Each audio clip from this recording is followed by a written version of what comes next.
Boa noite. Começo pelo lugar que mandam as boas maneiras de começar, mas começo por esse lugar também porque, de fato, estou muito agradecida aos organizadores pelo convite. Como eu acho que no Brasil ainda teremos um longo tempo, talvez mais do que no século XXI, professores, queria também falar sobre algo que está em curso hoje e agora. Está em curso no Brasil uma greve dos professores das universidades federais há 115 dias. E essa greve não logrou mover o ministro, ele também um professor, Renato Janine Ribeiro, a atender os demais professores.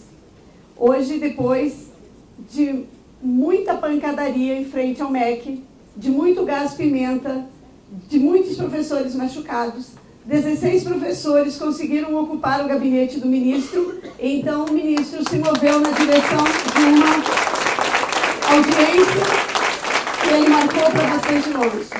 Marcou para o dia 5 de outubro só.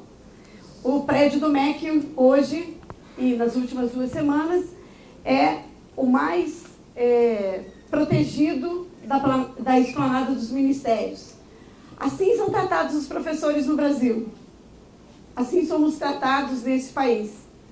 E a despeito disso, um evento programado por professores, por estudantes, numa universidade pública, consegue reunir mais de 500 pessoas. Por isso, professor Antonino, continuamos a apostar que o computador possa ser um instrumento apenas e que os professores não sejamos substituídos, inclusive os filósofos, a nos ensinarem como é que se pensa. Muito bem. Dito isso, lembro também que em 2012, que eu estive aqui há 3 anos nesse evento, comecei a fala homenageando um grande marxista, professor na mesma universidade que eu trabalho, professor Carlos Nelson Coutinho, que certamente, se ainda estivesse vivo, continuaria a defesa da universidade pública e continuaria a fazer a crítica do Estado e do modo como o capitalismo no Brasil, no mundo, mas no Brasil em especial, como foi a sua última produção, se move na direção de tornar mais difícil a cada dia a vida dos trabalhadores. Pensei, então, num seminário em que as múltiplas e muito aprofundadas formas de pensar a terceirização já foram examinadas, no que poderia eu, sem ser uma especialista no tema, poderia falar que ocorreu-me que talvez, olhando o programa e conhecendo os textos dos excelentes conferencistas que me precederam, que talvez a dimensão da terceirização no Estado fosse a menos enfatizada aqui, e sem que tenha grandes profundidades no tema, optei por pontuar 2 ou 3 coisas sobre a terceirização no âmbito do Estado brasileiro.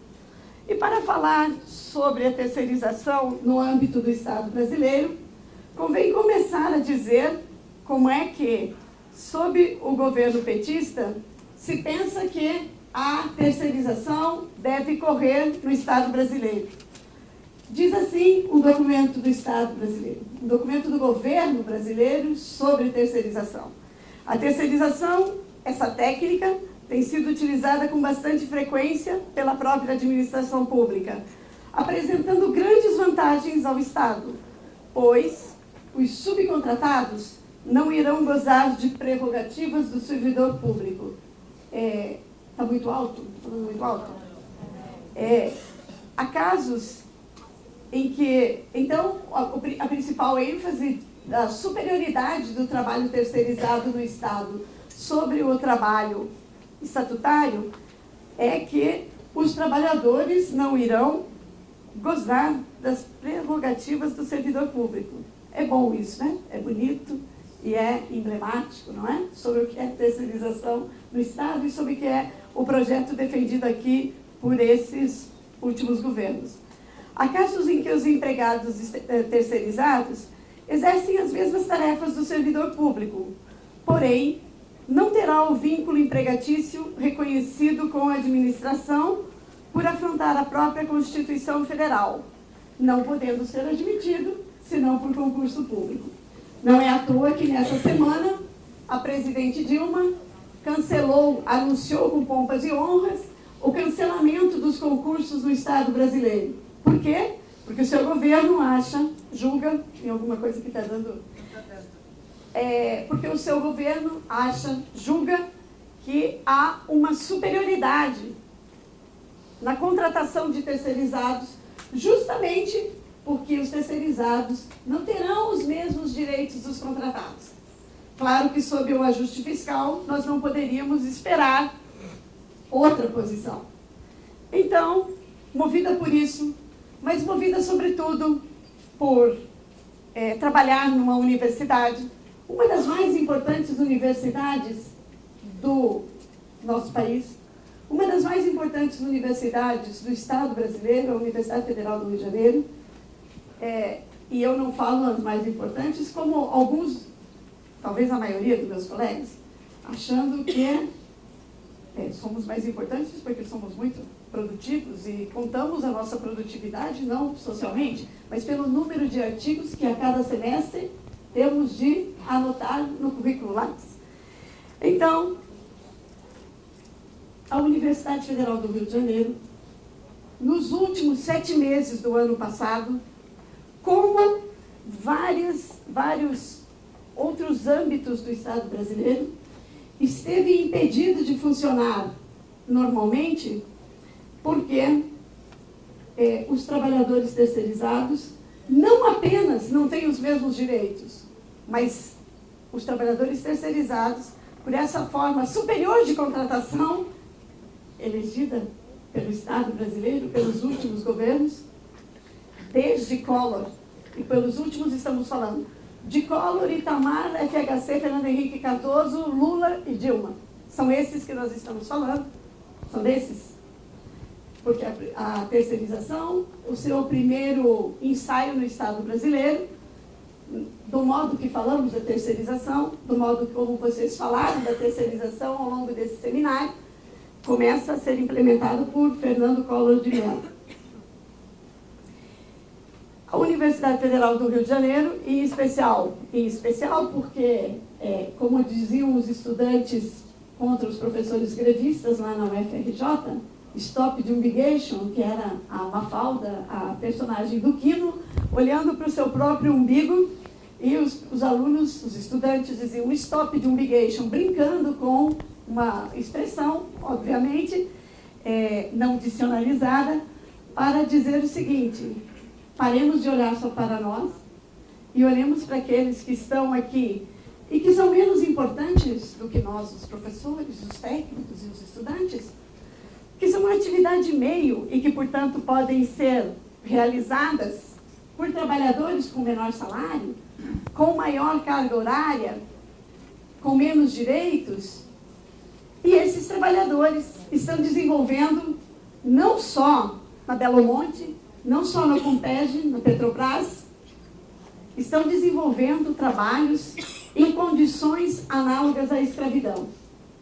Então, os estudantes nos chamavam, nesse Stop the Umbigation, a olhar que a defesa da universidade pública implica na defesa dos trabalhadores também terceirizados, também dos trabalhadores terceirizados que vivem e trabalham no interior da UFRJ, de todas as federais, do INSS, da saúde e de todos os ministérios do Estado brasileiro, de todas as autarquias, de todas as instituições do Estado brasileiro. Hoje não há nenhuma instituição do Estado brasileiro que não tenha trabalho terceirizado. Então, na crise dos terceirizados, em curso na UFRJ, por exemplo, a diretora e a vice-diretora da minha escola, Cláudia Lara, Bia e tantos outros conhecem, professora Andréa Teixeira, professora Sheila, passaram 7 meses na portaria, foram eleitas diretor e vice, passaram 7 meses na portaria para que a escola não fechasse. Porque os trabalhadores terceirizados estavam sem receber. E elas, diferente de vários outros diretores de unidades da própria UFRJ e de outras universidades e de outras partes do Estado brasileiro, não aceitaram a indignidade de dizer para os trabalhadores: passaremos o chapéu e pagaremos a passagem para que vocês venham trabalhar. Salário no tempo presente, quase como aquele que pegou o fêmur e transformou a anta em alimento, parece ser desimportante nos tempos que correm. Para os outros, não para nós. Não é verdade? Então, não aceitando isso, não aceitando que os trabalhadores numa universidade, além de serem semi-analfabetos, reproduzam condições análogas à escravidão, os estudantes da UFRJ e estudantes de várias outras universidades, mas eu estou aqui umbigueiramente feliz falando da minha universidade, dos seus problemas e não dos seus méritos, os estudantes desencadearam uma greve a 18 de maio, já de 2015, contra as condições análogas à escravidão dos trabalhadores terceirizados no Estado brasileiro. Os terceirizados e as terceirizadas, e o que são as atividades meio numa universidade. As atividades meio, e essa crise dos terceirizados no Estado, revela que é só uma diferença semântica de entre atividades meio e atividades fim, porque na escola que eu trabalho, se a atividade meio de limpeza dos banheiros deixar de funcionar por 2 horas, inviabiliza a atividade fim, que é eu dar aulas. Então, essa possibilidade de diferenciação entre os trabalhadores, frequentemente para reduzir-lhes direitos, salários e propiciar-lhes condições de trabalho as piores possíveis, já estão mais do que reveladas pela experiência cotidiana, que não fazem grande diferença. Sem os serviços, sem a portaria, sem a limpeza, sem a portaria, sem o restaurante universitário, com os trabalhadores que cozinham no restaurante universitário, sem a segurança, porque preciso ter segurança na UFRJ, porque do lado da UFRJ está uma das maiores comunidades, porque agora não se chama mais de favela, uma das maiores comunidades miseráveis do Rio de Janeiro, de onde saem os batalhões de terceirizados para fazer funcionar a cidade do Rio de Janeiro todos os dias. Mas eles não precisam de salários, não é verdade? Porque o trabalhador, operário, professor, precisa do salário para reproduzir seus meios de subsistência, não é verdade? Mas há trabalhadores que a reprodução dos meios de subsistência é quase um luxo.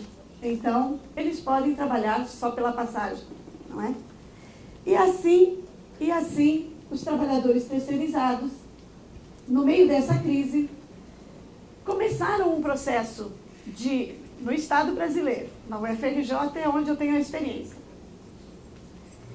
começaram um processo de organização.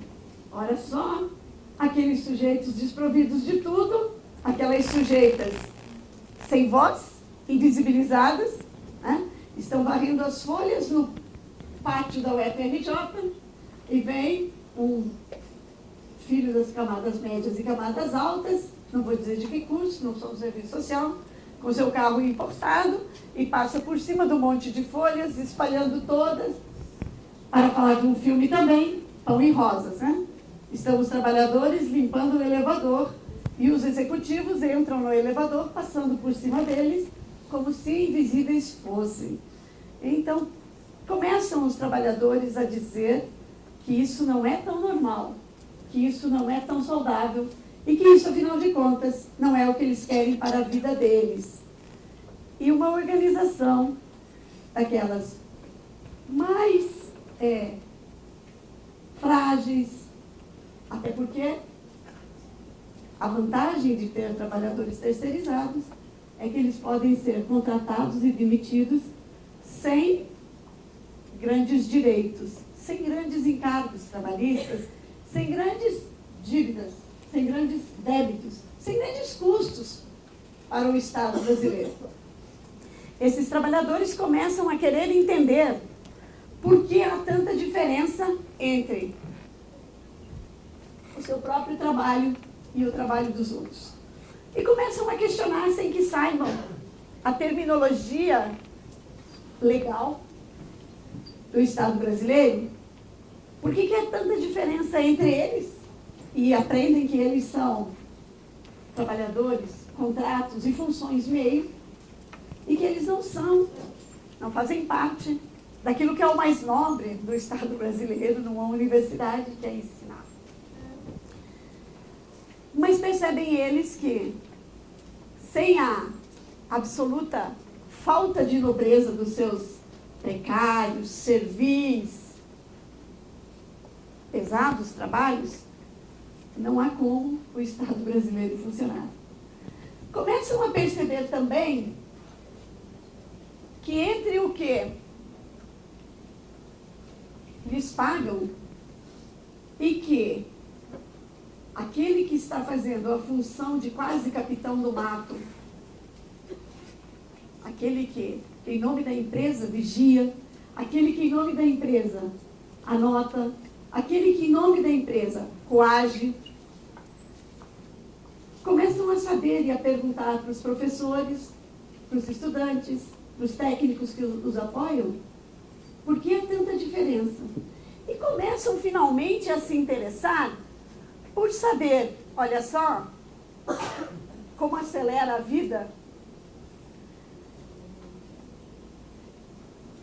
quanto ganham as empresas pelo trabalho de cada um deles. E aí o Transparência Brasil não dá todos os dados. A antiga reitoria da UFRJ também não tinha disponibilizado todos os dados. E uma das coisas pelas quais a reitoria atual da UFRJ, encabeçada pelo professor Roberto Leller, é bastante criticada, é que o orçamento, o que entra, o que sai, os contratos e tudo mais estão abertos como devem ser. E se são abertos para nós que estudamos o orçamento, os contratos dos trabalhadores, no passo seguinte, ou ao mesmo tempo, os trabalhadores terceirizados começam a saber quanto eles custam, quanto vale o é por quilo, não é? Para falarmos de outro filme. Eu também gosto dos filmes. E os trabalhadores começam a ver que há uma diferença gigantesca entre o que se lhes paga e o quanto a empresa recebe. Mas aí, nesse debate, também nós temos acesso a aquilo que, por uma análise do que vinha na lei desde 1991, por uma análise do que estava nos documentos do Estado brasileiro, por uma análise do que estava nos programas de governo, e estão nos programas de governo do Estado brasileiro, que aquilo que dizíamos, não é verdade que terceirizar economiza, porque é disso que se trata. Trabalhador concursado é um trabalhador que a reprodução dos seus meios de subsistência custa mais caro. E, portanto, a terceirização é uma forma de economizar.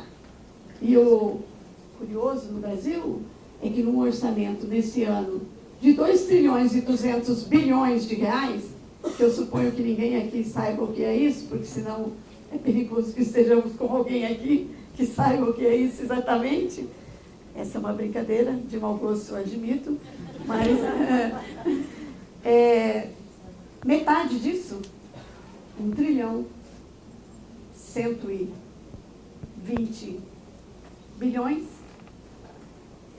não são economizados. E aí também, talvez haja uma terceirização, né? O fundo público, produzido pelo trabalho necessário e pelo trabalho excedente, é devolvido aos capitais do Brasil e alhures, né? E de outros lugares e de algum lugar que não seja daqui. Nós começamos a ver nesse estudo que havia uma diferença absolutamente gigantesca. Agora comprovado. Eu escrevi textos desde 95 falando da terceirização. Mas como não tinha as provas cabais, é sempre preciso que se tenha as provas cabais, parece, né? Essa produção positivista de conhecimento. Temos agora as provas cabais. As provas cabais, por exemplo, no que diz respeito à contratação na UFRJ. Parecerá que é só na UFRJ que acontecem essas desgraças. Até gostaria que fosse só, né? Seria mais fácil de eliminá-la. As contratações, já acho aqui, achei. A contratação de um porteiro terceirizado, com uma jornada de trabalho de 8 horas diárias, custa hoje R$ 780. Mas o R$ 156 de INSS, mais 63 de FGTS, esse trabalhador, mais, arredondando para cima todos esses números, mais R$ 100 de transporte, esse trabalhador custaria ao Estado brasileiro R$ 1.100. Na carreira, se ainda estivessem realizando concursos para porteiro nas universidades federais do país, esse trabalhador teria um salário, no início da carreira, de 2 salários, teria um valor de 2 salários mínimos, né? Então, seria o dobro disso daqui. Custaria, portanto, o seu Tião, por exemplo, que algumas aqui conhecem, que é a pessoa mais homenageada da Escola de Serviço Social. Nem o Zé Paulo foi tão homenageado como o Tião. O Tião é a pessoa mais homenageada pelas formaturas, pelos formandos. O Tião custaria talvez uns 2 salários mínimos e meio. Mas o Tião que se aposentou e que por medidas como essas que estão na próxima PEC, proposta de emenda constitucional, que ainda vai reduzir, porque assim o indica o capital no Brasil, porque assim o indicam os investidores que controlam o fundo público, é muito alto ter uma previdência no regime próprio de um salário mínimo. E o mercado de capitais, que como todos sabemos é muito entendido em assuntos previdenciários, diz que a aposentadoria ideal é de meio salário mínimo. Mas o seu Tião, então, se ganhasse 2 salários mínimos, seria um custo para o Estado de R$ 2.200. A empresa contratada para contratar o seu Tião recebe por trabalhador, por porteiro, R$ 3.400. E o seu Tião ele recebe R$ 788. E ele custa mais 200 e alguma coisa. Não é? Tem que pagar, que a empresa paga de INSS e de FGTS por ele. Desse modo, o primeiro argumento do Estado brasileiro, que é ter terceirizados para reduzir os custos com a força de trabalho meio, revelam-se completo embuste. Em nenhum lugar, no qual trabalhadores estatutários no Estado brasileiro foram substituídos pelo trabalho terceirizado, Em nenhum lugar, individualmente, eles custam menos ao Estado brasileiro como terceirizados. Ao contrário. Daí que, então, entendemos qual é a lógica das terceirizações. A lógica das terceirizações no Estado brasileiro fez abrir novos espaços para inversões de lucros capitalistas, para aquelas áreas nas quais a produção já não suporta produzir mercadorias e mais mercadorias e mais mercadorias e mais mercadorias. Então começa a abrir empresas, forma logo o primeiro grupo, o maior grupo de empresas privadas de educação do mundo. No campo das empresas da terceirização, no Rio de Janeiro, já há bastante produção no serviço social mesmo, na UERJ e na UFRJ, sobre as formas de terceirização e transferência do fundo público, e dá para ver que também nas empresas terceirizadas segue o mesmo movimento dos capitais industriais, por exemplo. Tudo que começa em concorrência acaba em monopólio. E é assim. As empresas que controlam a prestação, que terceirizam a prestação de serviços de saúde no estado de São Paulo, porque as OS, sendo até o mês passado inconstitucionais, não encontraram um obstáculo para que os governos do PSDB no estado de São Paulo implementassem a terceirização em áreas importantes da saúde pública aqui. E como saíram na frente? E como aprenderam o know-how? Aprenderam logo, se apropriaram do saber fazer, passaram a interferir em todos os lugares nos quais, do país, do Rio Grande do Sul ao Acre, encontramos, passando pelo Rio de Janeiro, passando por Santa Catarina, e por aí vai, que eu não vou encher-lhes a paciência falando de cada estado, passaram a operar as mesmas OS, passaram a operar em todo o território brasileiro. E nisso entramos no segundo ponto. Primeiro que é mentira que a terceirização economiza para o Estado. O que a terceirização faz no Estado, é exemplo de outras formas de terceirização, com trabalhadores imediatamente contratados pelos capitais, pelos diferentes capitais, é pressionar para baixo os meios de subsistência de largas frações da classe trabalhadora. E a terceirização é um veículo importante para isso, muito importante, é um instrumento muito importante. O segundo argumento que eu queria pôr para discussão, mas também, se não tiver, não tem problema, porque eu também vou tomar uma cerveja hoje. Vamos? Vamos.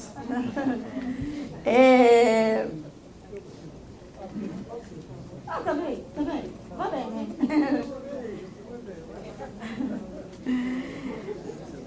A outra hipótese, que é mais do que hipótese já, é que as terceirizações no Estado brasileiro foram viabilizadas por uma forma, ou por muitas formas, não clássicas de transferência do fundo público aos capitais.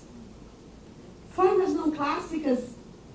Quais são as formas não clássicas de que falamos? Formas não clássicas de transferência do fundo público aos capitais. Vender a Vale do Rio Doce, abrir o capital da Petrobras, são formas clássicas de privatização e de transferência do fundo público para os investidores, os proprietários dos títulos públicos, os proprietários de ações das empresas estatais, aqueles que compraram as empresas que foram privatizadas. Essa é a forma clássica de transferência de fundo público. É a privatização stricto sensu. Mas há formas diversas de privatização. Aquelas mais difíceis de entender como privatização. Aquelas que são mais sutis. Aquelas que são, à primeira vista, formas de dinamizar o Estado. Formas de gerar mais postos de trabalho. Formas, inclusive, de melhorar o serviço, porque elas dizem respeito frequentemente às políticas sociais, à gestão das políticas sociais. Mas não só. Por isso podemos pôr aqui, elencar, dentre as formas não clássicas de transferência de fundo público aos capitais, e vou lhes dizer, como vocês sabem, não chega a ser propriamente uma descoberta brasileira, mas passa a ser o Estado brasileiro e as suas políticas passaram a ser referências para a implementação dessas políticas. Lara está no seu pós-doc em Portugal, eu acabei de voltar de lá em fevereiro, fui estudar exatamente Estado e políticas sociais. E a reivindicação para o desmonte, obviamente, de direitos reformistas, obviamente, é o Brasil e a sua forma nova de prestar serviços por aquilo que eu tenho chamado de monetarização das políticas sociais. Mas há também as PPPs, que não dizem respeito à transferência não clássica do fundo público à gestão de políticas sociais, mas diz respeito a grandes obras feitas com essa rapaziada que está passando uma temporada em Curitiba, embora não seja de lá, porque também atendem pelo nome de empreiteiros, não é verdade? Essas PPPs aqui, para construir Belo Monte, para construir várias usinas, para construir estádios, aqueles que receberam o 7-0 ou 7-1? 7-1? 7-1? 7-1? Essas formas são formas de transferência do fundo público para os capitais privados. As formas de transferência do fundo público pela via das políticas sociais, ou aquele fundo público alocado em políticas sociais, tem nas organizações sociais, nas fundações estatais, na EBSER, na OCIP, todas figuras de direito privado, sem fins lucrativos, um enorme aprisionamento de parcelas significativas daquela outra parte do fundo público que não está comprometido com a dívida e com a remuneração por juros aos detentores como disse Marx, ricos em dívidas, né? Esses investidores são senhores ricos em papéis de dívidas, em papéis que representam as dívidas. Essa segunda forma também, e para terminar, é 10? São 10. São 10, mas agora já estão os 8, né? Para terminar, porque, embora eu tenha descendência judaico-alemã, então, sou brasileira e não sou nada disso, nem muito menos aquilo, eu minto às vezes e ultrapasso o tempo. Mas mesmo assim, vou tentar fechar aqui os 8 minutos.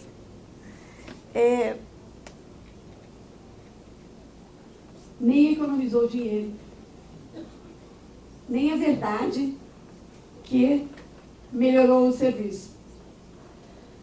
Nem é verdade que é só que pela via da privatização não clássica, das organizações sociais, das fundações estatais, da Empresa Brasileira de Serviços Hospitalares, das UCIPs, né, das organizações da sociedade civil de interesse público, né?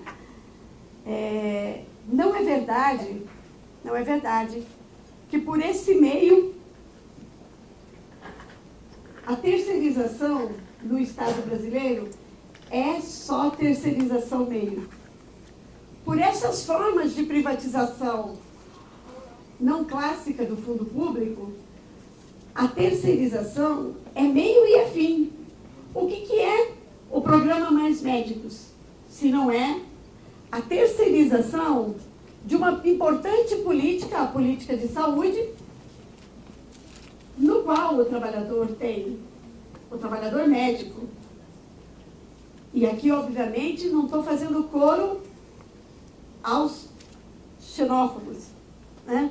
Aqui não estamos fazendo a crítica ao programa, porque há médicos cubanos, portugueses, espanhóis, que isso é uma bobagem, porque o capital pode se internacionalizar. Nós não queremos que os trabalhadores façam o mesmo, não é? Nós não, nós queremos. Os trabalhadores do Brasil ou de fora do Brasil, que estão nesse programa, têm um salário de 10 mil. O médico que seja estatutário, num hospital federal, tem um salário de 16 a 18 mil. O médico estatutário, num serviço público federal, se ingressou antes de 2013, antes da privatização da Previdência dos servidores públicos federais, estaduais e municipais, esse médico tem aposentadoria integral. Esse outro, que está do Acre ao Rio Grande do Sul, esses 18.400 e tantos médicos, que não existiam para atender a população brasileira, nos municípios mais distantes do país, são terceirizados de fino trato, porque não ganham de fino trato, para mencionar outro filme, não ganham os R$ 788, ganham 10 mil reais, sem direitos. Ganham também, lhes é recolhida uma aposentadoria. Mas um trabalhador médico que está aqui por um contrato por tempo determinado, não terá uma aposentadoria do Estado brasileiro. Mas não se privatiza, não se terceiriza só pela privatização não clássica. Para construir, por exemplo, no âmbito da Previdência Social, que foi o único ministério que esse governo cortou o salário. Há 2 meses, os companheiros do INSS estão numa greve sem salários, com salários cortados. Heroicamente resistindo para que a privatização do INSS, do regime geral de previdência desse país, não se torne mais cruel ainda para os trabalhadores. Eles defendem o seu salário e eles defendem a instituição e a previdência pública, não posso dizer digna, porque há um superávit nos últimos 7 anos da Seguridade Social de 450 bilhões de reais, e a Previdência Social continua a pagar 80% dos benefícios até 2 salários mínimos. É disso que nós estamos falando. Para que superávit na Previdência Social? Superávit na Previdência Social em 8 anos, meio trilhão, para depois que não seja utilizada pela Seguridade, perder a sua identidade e constituir a conta única do Tesouro e aí poder remunerar os detentores dos títulos públicos. No INSS, a categoria mais, vou usar uma palavra bastante acadêmica, paparicada pelo Estado brasileiro, é exatamente a dos médicos peritos, que muitos deles são terceirizados e que cumprem um papel muito revolucionário de obstaculizar, tanto quanto seja possível, por burocracia e por descrédito, a reclamação de doença do trabalhador e do acidente de trabalho. Como o professor Lacasse disse aqui, que ao pesquisar nos domicílios, o IBGE encontrou, no mesmo período, 4 milhões de acidentes de trabalho. E o INSS tem registrado 700 mil. Alguma coisa nessa contabilidade que não fecha, né? os médicos peritos, obviamente não todos, mas como categoria, terceirizados, porque seguem trabalhando em outros empregos do Estado brasileiro e seguem nas suas clínicas, têm cumprido também, como terceirizados, um importante papel de represar e ajudar, não viabilizar os direitos dos trabalhadores brasileiros. Terceirização, portanto, combinada com privatização, e só assim é que ela se viabiliza no Estado brasileiro, combinada com privatização, clássica e não clássica, não pode ser um horizonte reivindicado por trabalhadores, não estou falando de revolucionários, mas estou falando pelo menos por reformistas e sociais-democratas, não como os do século XIX, mas essa coisa gelatinosa dos capitais, no Estado ou fora dele.